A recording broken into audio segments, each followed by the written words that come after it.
Assalamualaikum warahmatullahi wabarakatuh.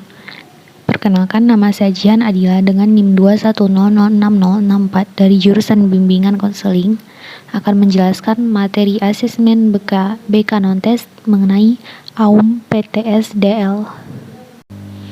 AUM seri PTSDL adalah salah satu instrumen yang digunakan untuk mengungkapkan bagaimana siswa dalam belajar, untuk mendapatkan gambaran tentang berbagai aspek yang dapat mempengaruhi proses keberhasilan belajar siswa.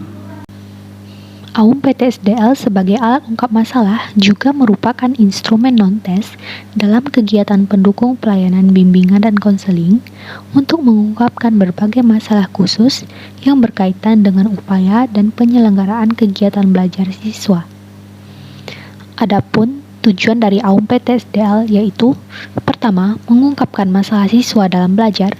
Kedua, mendapatkan gambaran tentang masalah belajar. Dan untuk penggunaannya, digunakan untuk mengungkap permasalahan yang dialami oleh siswa dalam belajar di sekolah.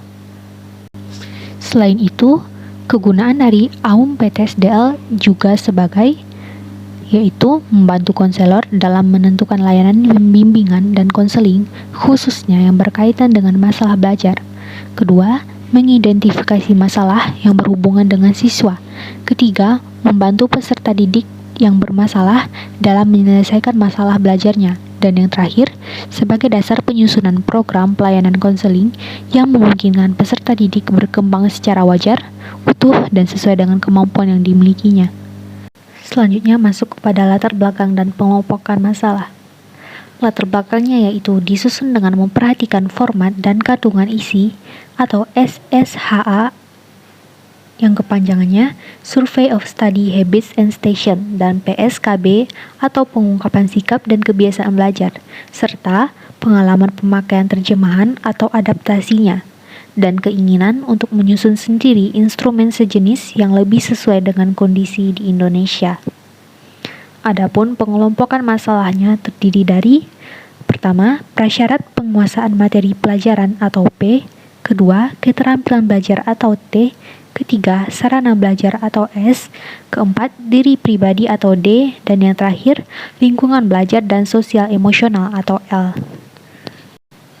Nah, kita lanjut kepada langkah-langkah pengadministrasian AUM PTSDL, di mana pada tahapan pertama yaitu bagian perencanaan. Dalam bagian ini yang perlu diperhatikan yaitu: 1. Menetapkan waktu, sasaran, dan jumlah peserta didik yang akan mendapatkan layanan asesmen. Yang kedua, menyiapkan buku AUM PTSDL sesuai dengan jumlah peserta didik. Yang ketiga, menyiapkan lembaran jawaban sesuai dengan jumlah peserta didik.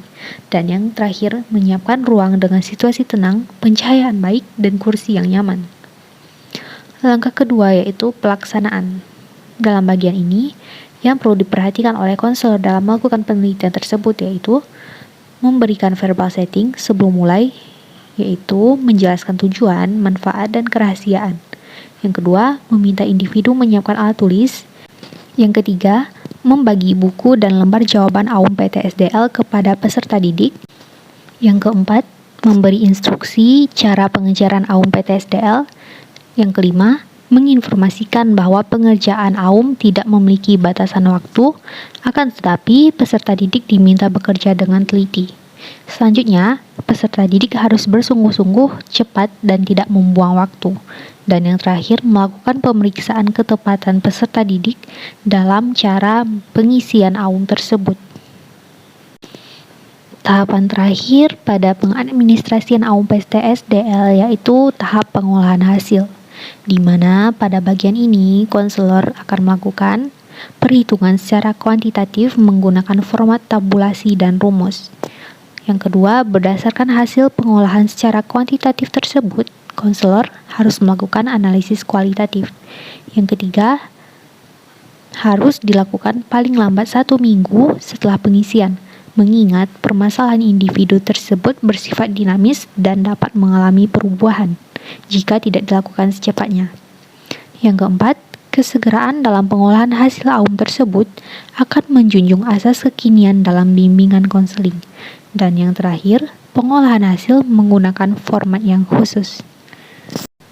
Sebagai seorang konselor, tentunya kita dapat melaksanakan latihan penyelenggaraan umum PTSDL kepada siswa, di mana langkah-langkahnya sebagai berikut. Yang pertama, kepada siswa dibagikan buku AUM PTSDL beserta lembar jawaban yang terpisah. Lalu, siswa tersebut diminta untuk mengisi identitas yang sebenarnya pada lembar jawaban. Dan konselor membacakan petunjuk pengerjaan bagi siswa yang tidak mengerti bagaimana cara mengisikan AUM tersebut. Dan yang keempat, siswa dipersilahkan mengerjakan AUM PTSDL. Yang kelima, siswa diminta menjawab semua butir yang ada pada AUM PTSDL. Dan yang terakhir, waktu pengerjaannya pun diperkirakan paling cepat 20 menit dan paling lambat 40 menit. Sekian penyampaian materi mengenai AUM PTSDL dari saya. Jika terdapat kekurangan, mohon dimaafkan. Disudahi dengan Wassalamualaikum warahmatullahi wabarakatuh.